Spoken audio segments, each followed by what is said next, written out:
Welcome to Horror Movies with TNA. Each episode, we're going to pick a film, talk about it, and rate it. Word of warning, there will be spoilers. This week, we're talking about Evilspeak. Eric Wesson gives us this weird little Carrie-esque gem from 81.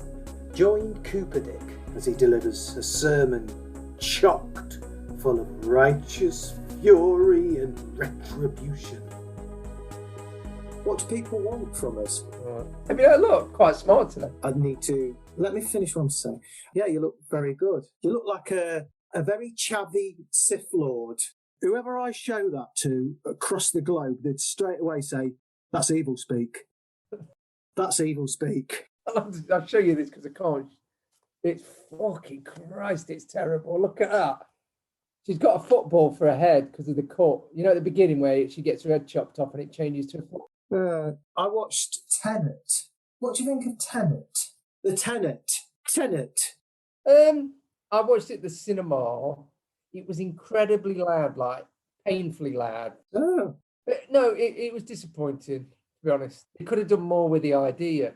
And the big battle at the end. Oh, that was a lot of puff and puff, wasn't it? Yeah, I think it's probably one of his worst films, to be quite honest. 3 out of 10. Okay. Right, so let's get on with this. I broke up on Tuesday because I'd had enough, so I had some days off. And I need to, between now and Sunday night, find a way never to go back. So I'm thinking I need to get into some kind of other profession. I don't know. Maybe take this more seriously and see if this picks up and takes off. Yeah, well, what have you been doing on your 3 days off then? Very, very little. Should we get on with this, please? I don't know what. Yeah, let's talk about this film. The storyline itself is quite a simple one, isn't it? So today we're talking about Evilspeak. QU. What? QU. Oh, okay. Thank you. I'm saying QU. Today... 3, 2, QU. I wish you'd have cued the cue. 3, 2, what? QU. Today we're talking about Evilspeak from 1981, directed by Eric Wesson. He's done a whole lot of films. As I scanned down the list, I picked some out randomly. You may have some other ones, but I picked out from 2001 Pressure Point, starring Michael Madsen. A father suspected of murder must fight to save his family, and then Come Out Fighting. 2016, so quite recent. A classic tale of love and survival in the brutal world of bare-knuckle fighting. I watched a bit of the trailer on that, but not with the sound on and on my phone. How good did it look? But I need to watch it properly, the trailer. I don't know, but it looked fucking terrible. I'd love you to say that to a bare-knuckle fighter. He'd knock your block off. It looked balls. He'd twat you right in the chops. He really would. Yeah, I mean, he did a couple of films in the 70s before this, but he seems to have done a fair amount after. But it's not mainly been not horror, really. I think Hyenas was one that I picked up on that was around 2000 and something or other. However, he's quite prolific, but it pales into comparison with the main star, Clint Howard, who's done lots and lots of films, hasn't he? I think IMDb, I think it was about 249 films he'd been in. So obviously I'm not going to list them all. Well, yeah, and he's Ron Howard's brother. He was in Happy Days. Yeah.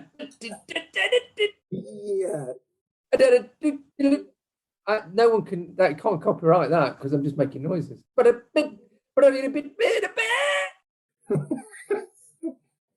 He was in the 1983 film Night Shift, Silent Night, Deadly Night 5. The most interesting thing I found about him, though, is also credited with some of the original Disney soundtrack from The Jungle Book. Hey?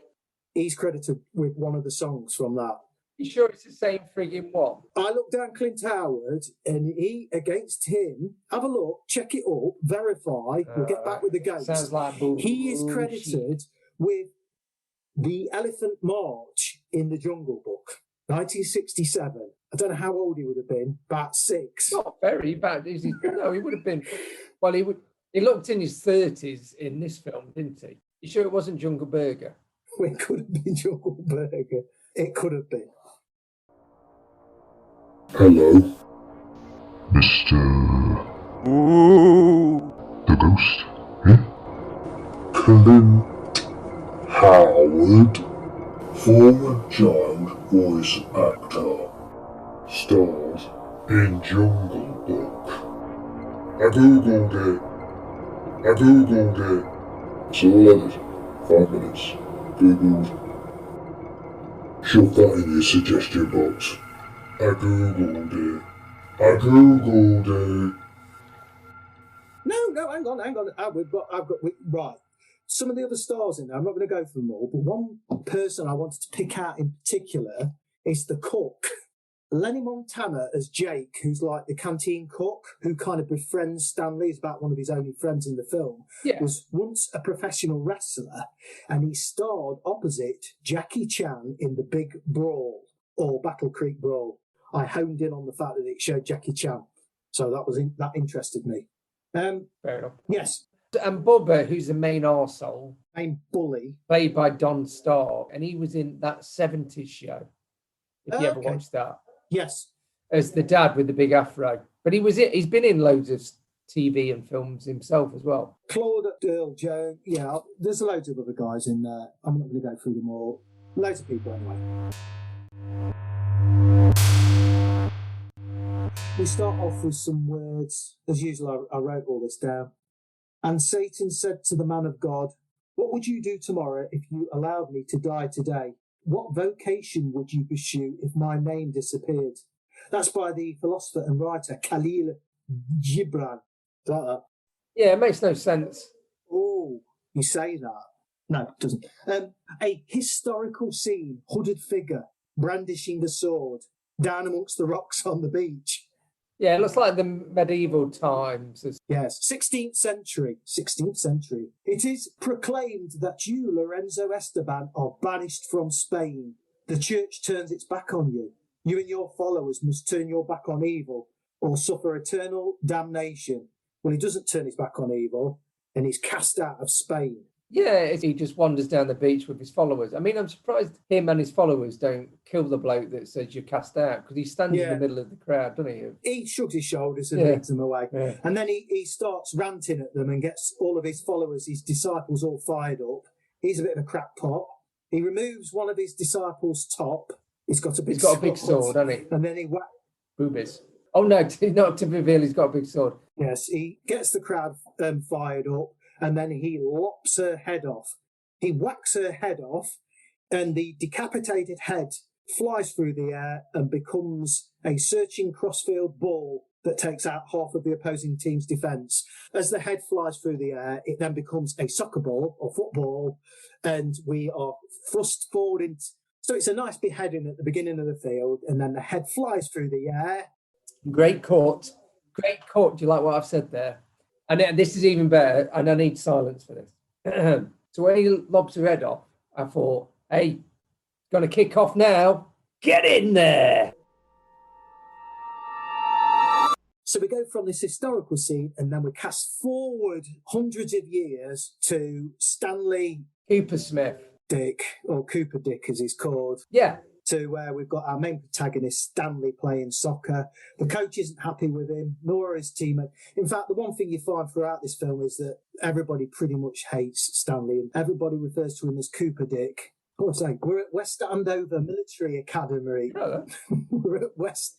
Go for it. Playing soccer for West Andover. Go for it. Military Academy. Stanley's playing for West Andover Military Academy. I still got it wrong. Stanley's playing for West Andover Military Academy, and they lose 2-1. And he obviously gets all the blame. There's bad feeling and acting.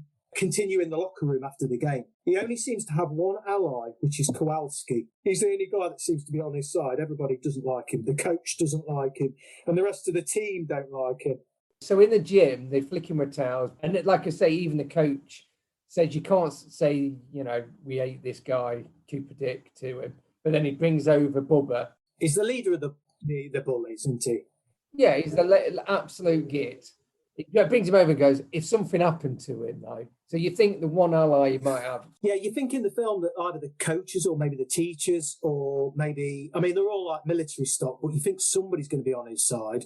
But no, adults and the kids, nobody's on his side. Everybody's against him. And then the coach, does suggest, well, we've got to let everybody, we've been told we've got to let everybody play on the soccer team. But if something was to happen to Stanley, and he's even putting ideas into Bubba's head that if you were to crock him or get him in trouble, then he wouldn't be able to play. So none of it's fair. Everybody's being horrible. So there's clear lines in this film. And that's where the difference is, isn't it? I mean, because I was thinking, this is quite like Carrie, but then even the teacher she had an ally in the main teacher, didn't she? Yes. In this, obviously, not even that.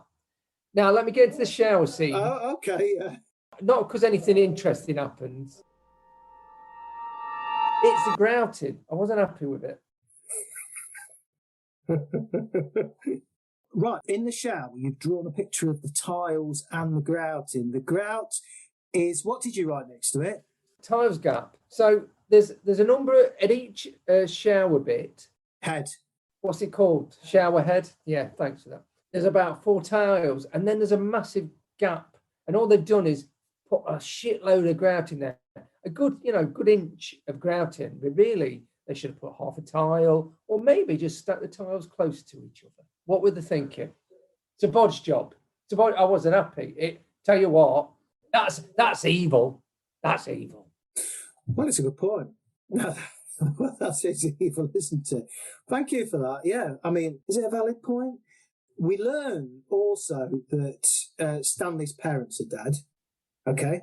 We've got this bit of a scene where Colonel Kincaid, who's another person who doesn't like Stanley, is explaining that the Academy has had to lower its standards about who they will admit into the Academy. As he explains, we're obliged to take in welfare cases like Stanley.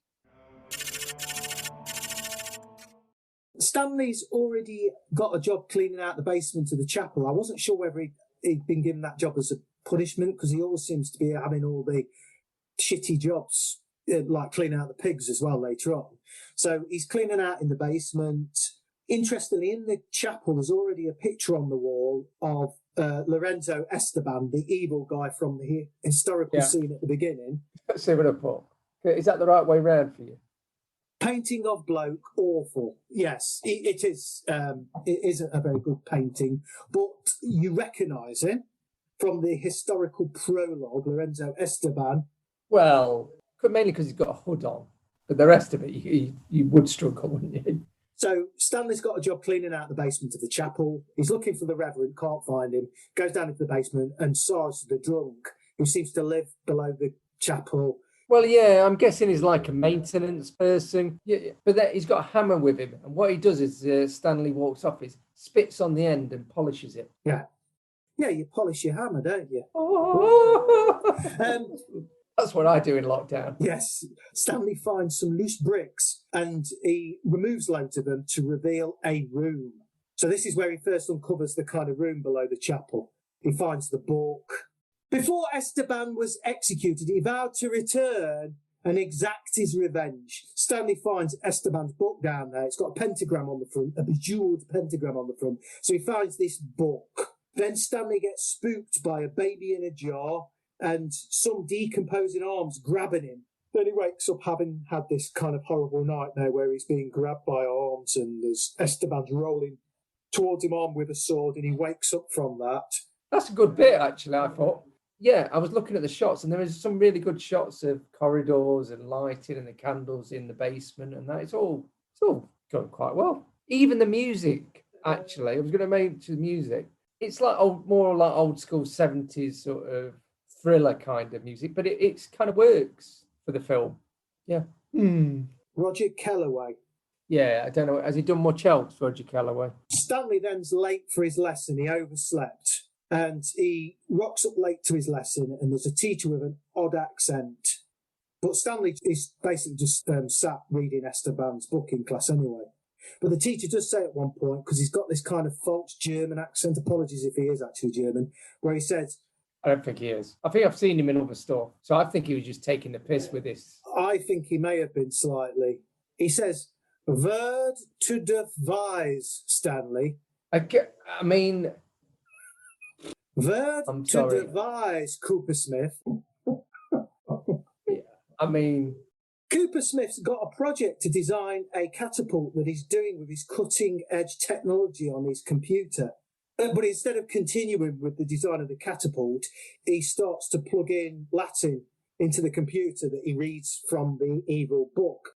yeah, luckily he's got a Latin and a computer class. I didn't know they had Google Translate on these 1980s computers. The computer does specific things. He types in Ionorus anno post Christum natum mox. Do you want to play a game?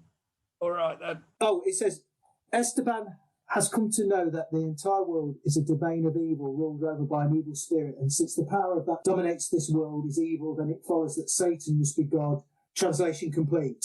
That's what it says on the screen. And then at the end it says, 15:35 I will return. So 25 to 4.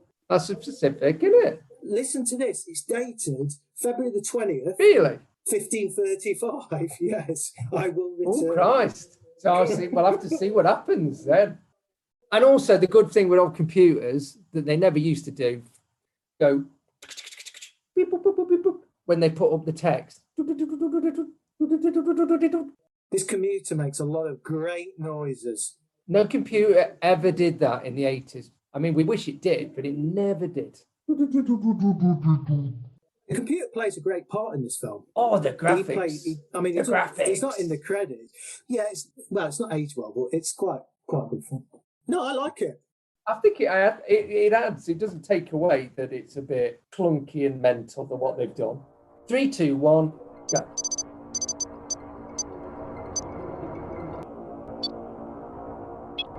It's 20 minutes in. More bullying from the other cadets, led by Bubba. They block his path in the hallway and steal his hat. And again, the only person that comes to his help is Kowalski. He's meant to be going to Colonel Kincaid's office. He carries Esteban's book, the evil book, round with him everywhere. So he goes to see Colonel Kincaid in his office, and he leaves his book outside the office. It falls into a waste paper basket. Actually, the secretary steals it, doesn't she? And later on, she tries to nick the gem out of it. Whilst Stanley's in Colonel Kincaid's office being kind of reprimanded by the colonel's telling him, "I'm disappointed in you, boy. I can understand if you didn't have what it takes, but your record shows you have above average IQ. What concerns me is you're not getting on with the other students." And then he says, "Now, I know you miss your folks, but you have to accept the fact that they're gone. Take the position, boy." Yeah, that's a bit of rote. The secretary outside the office was kind of hearing that Stanley was being caned, and she was smiling to herself. Yeah, but I guess the idea is because later on she gets her come up and massively. Just slightly. She's got the evil book now. She's trying to prise the pentagram off the front cover, which can't. The bitch.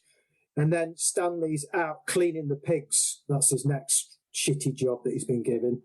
The pigs are grunting whilst the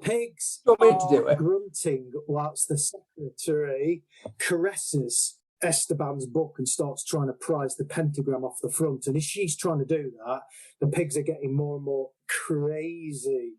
And he falls over in all of the mud and the swill and stuff as they kind of charge him. Running theme through the entire film, and this is the other bit. I mean, Clint Howard obviously watched a lot of Law and Order Buster Keaton because he's tripping up at every opportunity. He's like dropping his books or falling over, and we already feel sympathy for him. They lay it on quite thick, don't they? Well, to be honest, it might have just been him going, "I'm not sure what to do with this particular role I've got. Here's a bit more sympathy. I'll be an absolute buffoon." The only time he doesn't really, when he goes with the roly boogie bit, he like properly skates up nice. I mean, when he's going away, he nearly breaks his neck, but going up there, you go, "Oh, it's good." His skating skills are a bit too good for the character, actually, at that point, because then he has to try and pretend he's falling over there or something.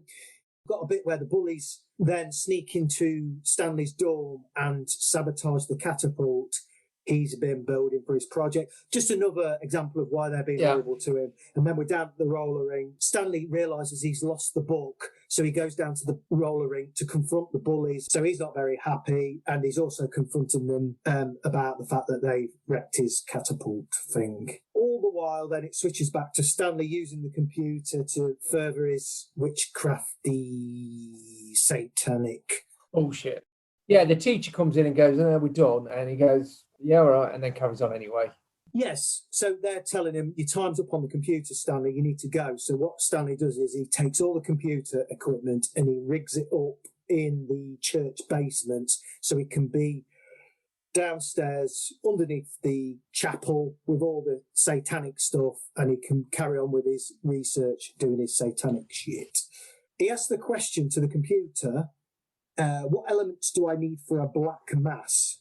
And the answer is mandrake root, juice of aconite, poplar leaves, arsenic, sulphur, black candles. Don't know why the colour of the candles. Unholy water. Just sounds like filthy, dirty water. And then the key one at the end is the blood of a consecrated host. And it does egg that on for a bit when you keep thinking, oh, now he'll do it, now he'll do it, now he'll do it, now he'll do it. That goes on for ages. The computer's after blood for a long time. He manages to find everything else, interestingly, in the basement of the chapel. Everything. Everything's there. Well, no, to be honest, this is the good bit about it, I think. You could say, God, there's not a lot. Well, there is stuff happening. It's just, it's all building up and it's all trying to get you on his side. The story's told in quite a simplistic way. There's very clear lines between who you're meant to like and who you don't like, isn't it? It's nice and easy. Yeah, there's two. The chef and his mate. Kowalski. The only trouble is, you think, oh, maybe they'll help him out to the end or whatever. And they get massively sidelined in the last 20 minutes. Which by then you don't give a shit, but, they're not there. The difference is in Carrie, some of the people that weren't that bad to Carrie ended up getting killed anyway. But in this film, they're all spared and they're okay. Yeah, but at the detriment, there you go, of any kind of plot with them being in it anymore. You know what I mean? They just disappear because it goes so crazy at the end. They can't be part of it. They may get killed. Yeah, they're almost superfluous to it all in the end, aren't they? Because they don't even come back. Stanley's starting to recite these rituals, and then the Reverend arrives and sends him away, tells him to go and get some food. So the computer's still after blood. That's the only thing that the computer's not been given yet in this kind of like recipe for the Black Mass. And the Reverend sends him away and says, go to the kitchens and go and get some food. And the computer's just left blipping away, waiting for the final bit, which is a bit of blood. It wants a bit of blood from a consecrated host. Jake, the cook or chef, takes pity on Stanley when he turns up and gives him a steak and also gives him a puppy as well. If you've got one hanging around, extra one going spare, says, Stanley, you can have that, and you can have a bit of steak. This bit's a bit creepy, though, because he gets there late, so there's not left to eat, so he makes him a nice little steak, and you think, oh, that's very nice, for a little bit dodge. He is working at the academy, isn't he? He is the cook at the academy, and Stanley's gone to get some food. Yeah, I know, but it's still weird. And he's going to see his puppies. Yeah. I mean, everyone knows you don't do that. But luckily, he is a nice bloke, and it is a puppy. He's the runt of the litter. He gets a bit bog-eyed as well. We're about halfway into the film now, so Stanley's well into the kind of satanic stuff, because obviously he's quite put upon. The computer continues to go mew mew for blood. It kind of makes mew mew noises. I, Stanley Coopersmith, command you. I don't know why I wrote that. It just appeared. Then Stanley's jumped. He's down in the basement, and then there's a scene where he's jumped by 4 hooded figures wearing animal masks. Yeah, I think the idea is, because this is a bit where he thinks he's done it, he goes, oh, but he's still saying, I want some bloody blood. The computer's still saying, I need some bleeding blood, mate. But he thinks he's done it because these pigs have appeared in robes. Well, it's 4. And he gets knocked out. In the ritual earlier, there's a mention of 4 beasts in the ritual on the computer. Yeah. So obviously when he's down there and he's jumped by these 4 hooded figures wearing animal masks, he thinks the ritual has been a success. Yeah. And he falls to the floor and passes out. And when it does, he knocks his head. Yes, he knocks his head, sorry. He believes it works because they leg it before he comes around. But then it switches back to the computer saying it still wants blood. But at that point, Yes, where's my bleeding blood? It does flash up a pentagram with Esteban's name on it. Stanley's down in the basement again with his mate, the puppy. I don't think the puppy's got a name. The one that Jake's given him. And he's giving him some bones to give to the puppy as well. But drunk Sarge finds him down there and finds the dog and tries to kill the dog. He's grabbing him as well. Grabbing the dog. He calls Stanley, "You little cocksucker." Then he tries to kill Stanley. Yeah, it's weird bit, this. He says, "I'm going to turn you from a little boy to a little girl," or something. Yeah. What the fuck was that about? I thought he might be just planning to cut his balls off. I don't know. Well, that's all right then. But either way, it's a weird thing to say. I just thought that's out of nowhere. But this is where the computer in the background's going crazy and it's showing these graphics of something being twisted. Yes. Remember the pipe screensaver you used to get on Windows many years ago? It drew all the pipes in the background. Yeah. It looked like that at first because he was drawing loads of little lines. I thought, he's going to do the pipe screensaver. That's quite cool. And then it does that for ages and then it just draws a pentagram. And then it goes, Esteban, give some blood, you twat. But then it does like a pentagram crawling up, spinning around, because it's meant to look like a neck, I guess. Yeah, basically the Sarge's head gets spun round 180 and breaks his neck. I quite liked it, actually. Yeah, it was a bit unexpected. I thought that was going to be the blood that the computer needed. That was the only bit I didn't understand. And the blood that the computer needed as the final ingredient comes later. So in the end, Stanley just has to try and dispose of that body. That one bit, well, none of it makes sense, let's be honest, but that one bit in the kind of plot of the film doesn't make sense. It's like an extra bit. But good old... Drunken Sarge. Oh, he makes an appearance at the end for no apparent reason, so... Yes, he does. We're quite a way through the film now, actually. So Stanley's well into his Satanism now. After about an hour, pulls back a curtain that we obviously hadn't seen before to reveal another chamber below the chapel, and this is where Esteban, I think, his actual tomb is. I mean, why the guy cast out of... I suppose I shouldn't try and worry about this too much. Why the guy cast out of Spain in medieval times would end up being buried in a chapel in the middle of America? He's cast out of Spain, so he's got to get somewhere. It won't be Spain, will it, you twat? Think about it. Burial chamber of Esteban. At that point, the computer turns back on, a pig grunts, and then we go to the thieving secretary. Back at her apartment with the book, still the book there. Who likes to get naked, totally naked, well, nearly totally naked in front of a fire. First of all, we see that she's trying to still prise the bejeweled pentagram off the front of the Esteban's book to no avail. Then she's naked in the shower, and then she hears a noise at the door. So she goes to the door and opens it. A shitload of pigs running. Yeah, a pig shitload of pigs. And this scene is quite... is mental. gruesome, yes. The final shot is the bit that... Oh, yeah. I'd forgotten how bad this scene is. I don't think I've ever watched it properly, this film. Maybe I fast forward. I think I saw the cut version. Yes, I think I did. And so I ended up going on the internet to find out the difference between the cut version and the version I've just watched today. And generally, you don't see fuck all. Well, you see a little bit of blood, don't you? And the pigs kind of attacking her. Yeah. So the pigs charge her in the house, and she ends up lying. She falls backwards into the bath, and then basically the pigs gore her in the bath, and we get a final shot. Yeah. As we see, it switches back to showing Esteban's book on the side disappearing. It then goes back to showing a final shot, very quickly cut edit, of a pig pulling a final bit of kind of goop skin off the body. Yeah, I said it looks like a big piece of elastic and it kind of goes ping. Yes. Because it snaps as he pulls the pig. But it's really, really quickly. Yes. This, by the way, this was classed as a video nasty, which I don't get at all, even with all the gore back in it. Was it on the original list or on the secondary list? No, because I think they withdrew it and then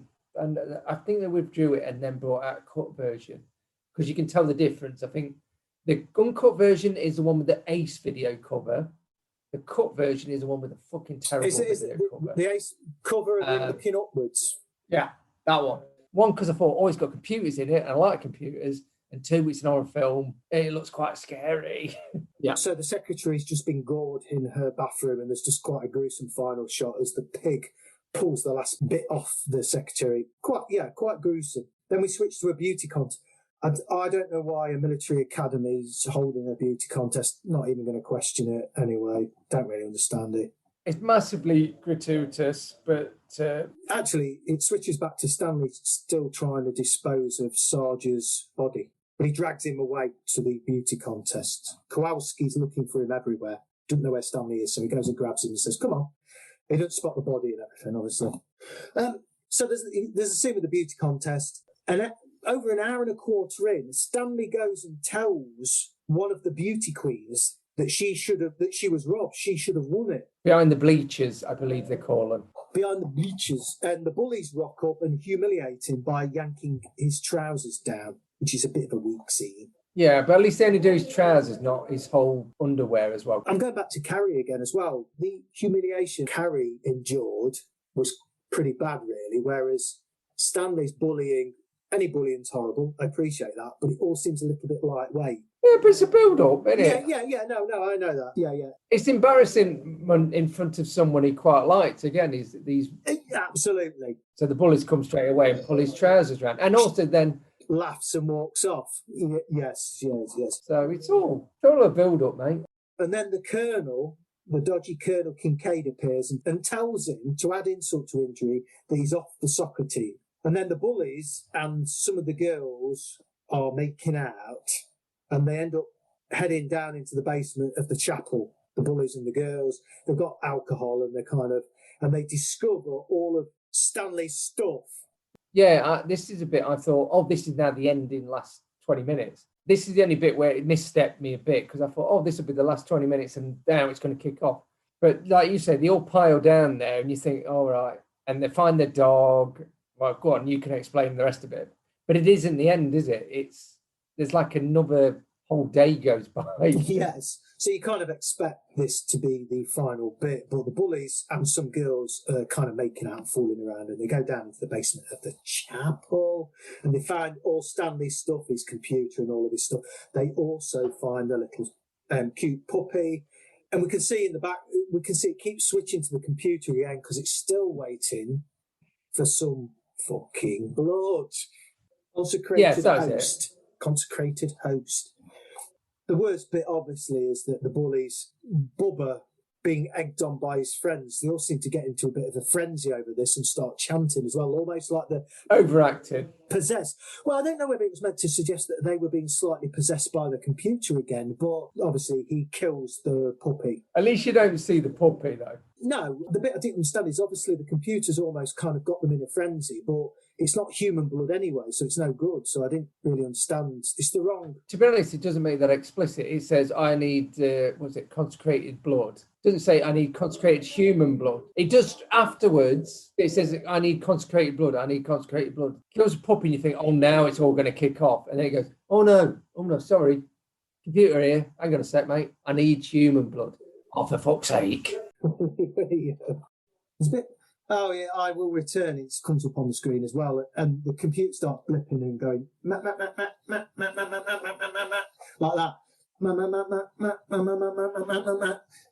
Honestly, it goes, no. The bullies and everybody do one after they've killed the puppy. When Stanley gets back and discovers that the puppy's dead, that's the kind of turning point when you know that things are going to go.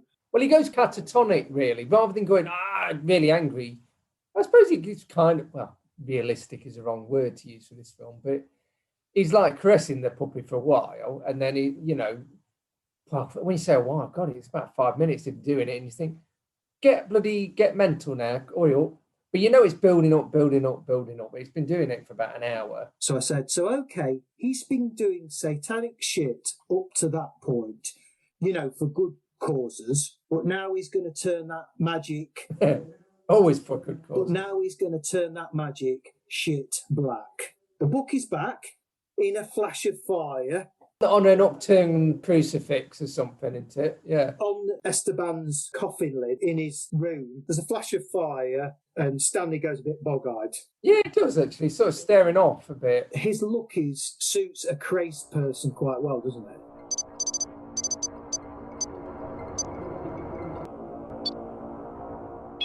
A teacher arrives, the guy with the fake German accent. Accent and limp. Yes. Trying to do a Doctor Strange stuff, I was thinking at this point. He arrives at... Was his name False Arm?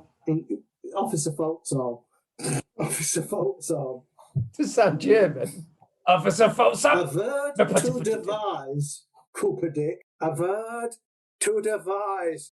The teacher arrives and spots Stanley being a bit erratic. He's in the chapel stealing what do you call the chalice, the cup that you have the concert.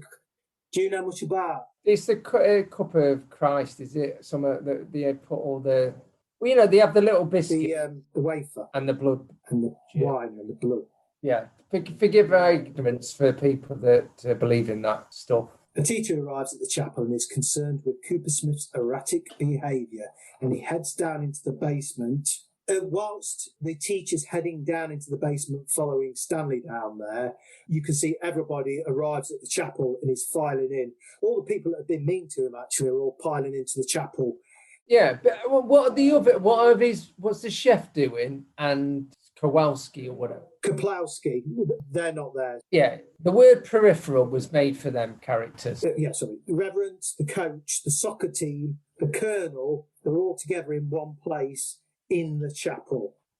The teacher says, Cooper Smith, I'm putting you on report. Being commanded by the satanic PC, he throws the teacher up to the ceiling where he is impaled on some kind of medieval spiky thing. Spiky chandelier, I've called it, which we've not seen prior to that. Because he's like pointing and goes, oh my God, you know, Cooper Smith, what are you doing? And Cooper Smith goes, suddenly super strength, goes, right, picks him up, throws him up to the ceiling. Yeah, so the teacher comes in and discovers Cooper Smith up to no good in the basement of the chapel, and he confronts him.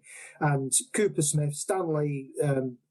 as if possessed by the computer, grabs him and throws him up to the ceiling where he becomes impaled. But the key bit is, because he's impaled on the ceiling, his blood starts to drip down and Stanley can capture the blood in the holy cup. Chalice or whatever. So at last, the computer will have its blood for its black mass at last. It took about 25, 30 minutes from finally to get the blood he needed, human blood. I don't know why his blood was consecrated. I don't know what it means. What's consecrated? Consecrated. Is it like... Look at these puppies. Declared to be or represent the body and blood of Christ. It's just human blood, isn't it? I don't know. Well, it could have been the dog, couldn't it? Well, yeah. But what about Sarge when he ripped his neck open? When he twisted his neck, a bit of blood came out his mouth. He could have collected that, saved us a lot of time. The film could have been about 20 minutes shorter. Having said that, we'll try the build-up, so carry on. And then we see the bit I quite liked where Esteban's face... So as the data was complete and the black mass is complete, it's kind of building up now, and Esteban's face becomes kind of superimposed over Cooper Smith's face as he's talking, which I thought was quite good. Oh, yeah, it's a really good effect. Yes, I've drawn that as well, but again, it's a very poor thing, because it's like a face-on-face. Then they used to do it in some horror houses and that. They used to have a blank mannequin face and they project a face on it to animate it. You know what I mean? So it looked like it was talking.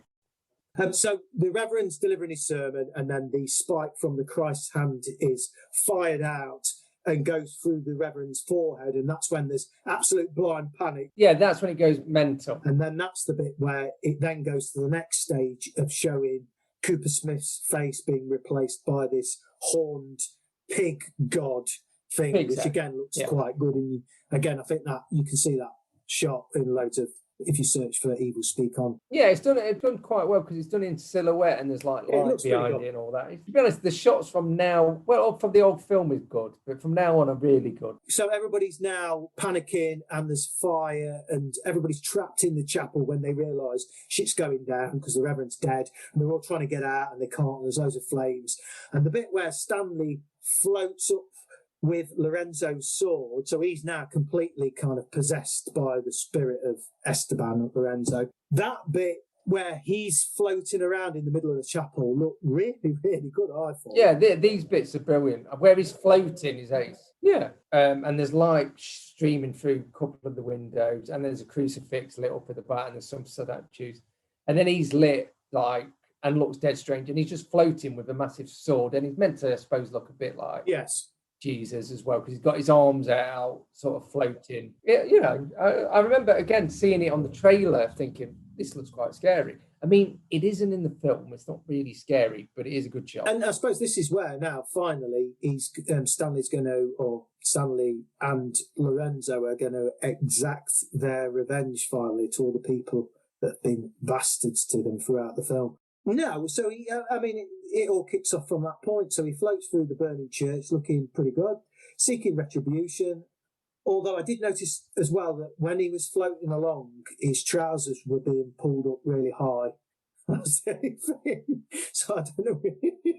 To be honest, I was looking above him, trying to look for where the wire was, and I couldn't see it. So number one, he brings the sword down and splits the colonel's head in two. That's quite a juicy bit. That's good. Yeah, it floats all the way here, and you see him raise it up, which is a really good shot. And then you think, well, he's probably going to cut just as he goes down. Oh, no, it don't. It probably does it in the British version from many years ago that was cut to buggery. It kind of explodes a bit. Yeah, I thought it was quite good, because I thought it was going to be quite boring and he was going to cut the head off again, like we've seen previously in the film, but it was quite good because he sliced it. In storm the pigs. From out of the hole where Stanley's just floated up from, all the pigs start coming out. Yeah. It's quite gruesome when they start eating people as well, isn't it? Started tearing away at people. Yeah, they all get killed one way. Another one gets his head chopped off, who was a bit of a git. The coach, he gets his head lobbed off, doesn't he, as well? Well, the bit I said is he pokes his head up from behind the pew and he gets his head lopped off. And when we see the head on the floor, I thought, again, the effects were really good. I thought it looked quite good. Yeah. By the way, you may not have seen that me and Adam are going through this very quickly, but that's generally what happens. There's a massive build-up, about quarter of an hour, where it goes fucking mental of him doing what you want him to do. And I'm fine with it. To be honest, I prefer this pacing where it builds up, and then he goes, right, fuck this, and just every 2 minutes chopping someone's head off, pigs are killing people. We've had an hour and 10 minutes of them explaining these are the bad people and he's the one that's going to kill them all, and then he spends the final bit killing them all. Yeah. That's absolutely fine. But Bubba, the main baddie, if you want to call him that, the main bully, he's getting away with it, so he's running off during all this. Again, he's kind of very cowardly, like running away, and he ends up running back into the... Crying. He's like the cowardly lion. Yeah, he runs back into the basement and he's hiding away. Well, just before that, this is the only problem I would say with this film. I don't think it's very frightening. And there was no jump scares at all. Not that I jump a lot. Not because I'm great. It's just I probably desensitized myself. Except for one bit where I did jump a little bit. He finds somewhere to hide and starts crying. You think, oh, it's going to be a bit where he's just going to, try and redeem himself or something. But then a pig pokes his head through the door right behind him and starts chomping on his shoulder. Oh, so he's in like the little room at the back of the chapel, isn't he? With his back to the door. And that's where the pig puts his head through the door and I just put, here's Porky. Bubba then runs again and ends up down in the basement.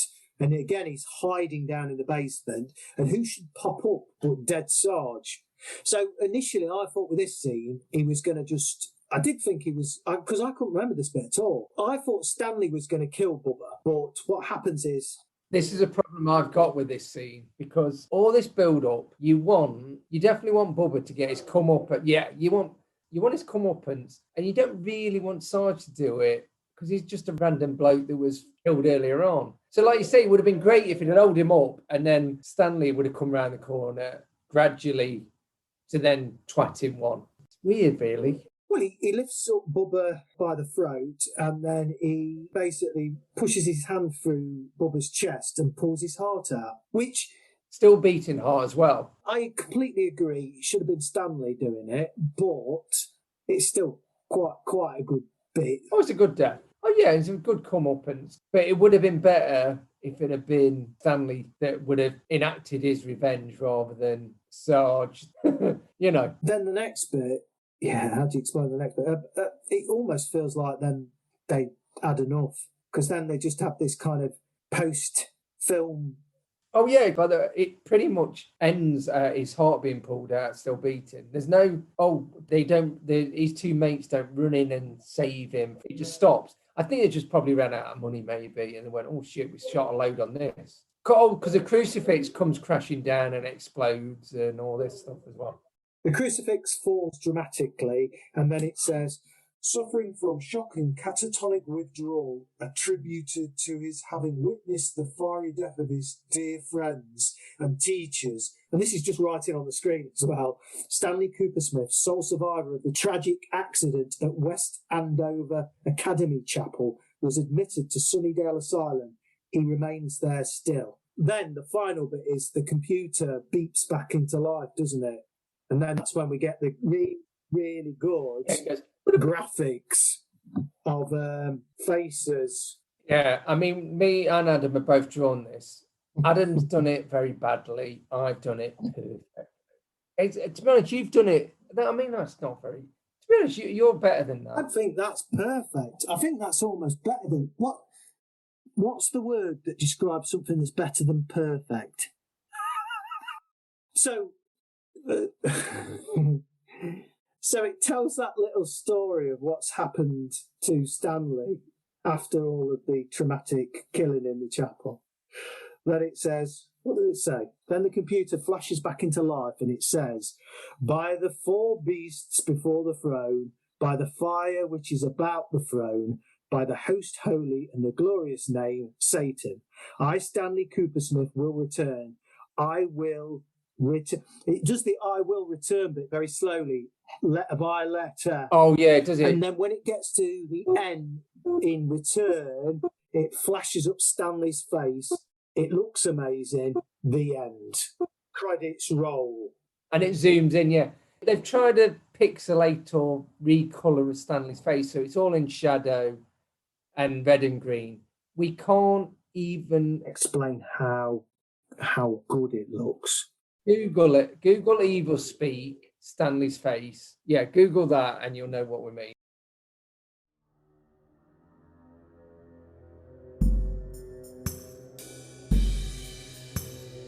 Control-Alt-Delete. Control-Alt-Delete. Come on, you fucking thing, I've got a demon to greet. Control-Alt-Delete. Control-Alt-Delete. A Randy PC demon and I'm his pretty meat.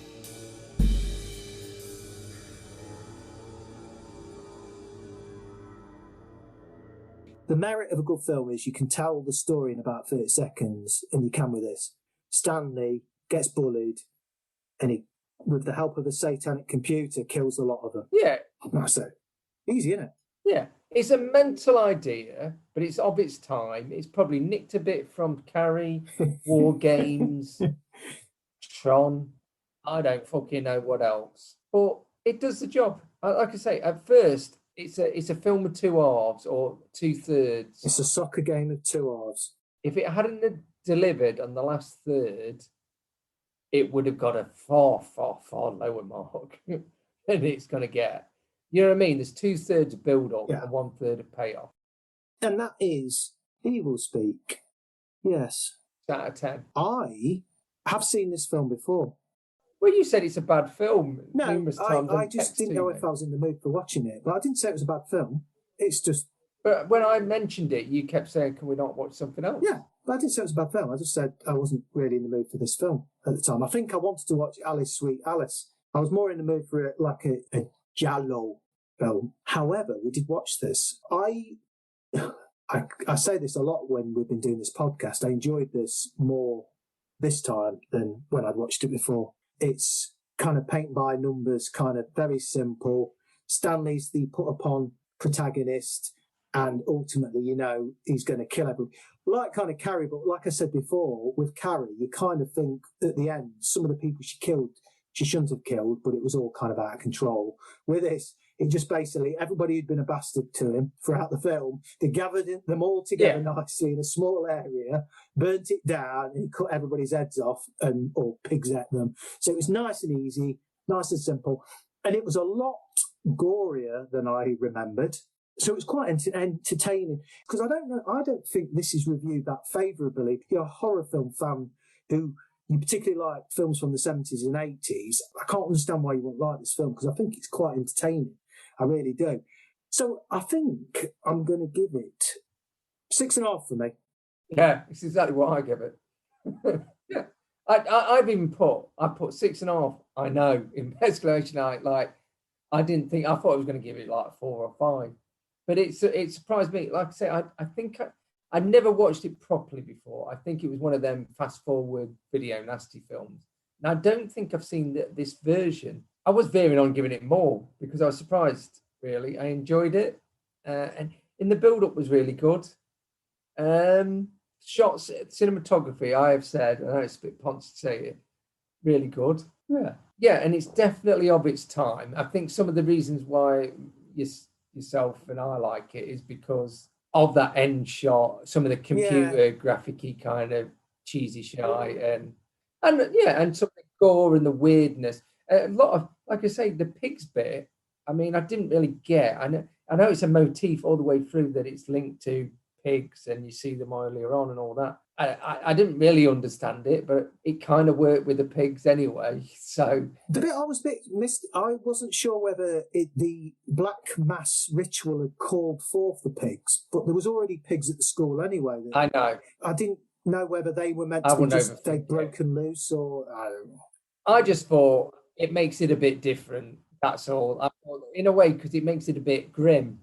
But yeah. Also, I thought the computer looked quite a good operating system on that computer. I thought it was probably Church Windows 81. Fucking hellfire. What year was this film? Was it 81 or 82? Oh, I've got it right. 81. That joke's going to stand the test of time. Yeah, it looked like quite a reliable operating system. It looked like it was... 3, 2, 1. So it's quite a good one. Yeah, we both quite liked it, didn't we? Yeah, worth watching if you like horror films. Dated, but then so's every single film ever made, so shoot your faces. And on that, if you enjoyed it, listen to the rest if you haven't already. And if you've got any suggestions... Yeah, any other films you would like us to watch, please suggest. Yeah, anything, yeah. And we do watch new ones as well, but not as often as we should, probably, because we're not as up on the new shit. Yeah, I mean, yes. If you've got any other suggestions, please let us know. And that's it from us. Goodbye. See ya. Bye. Sure. Is that it? And that's it. There you go.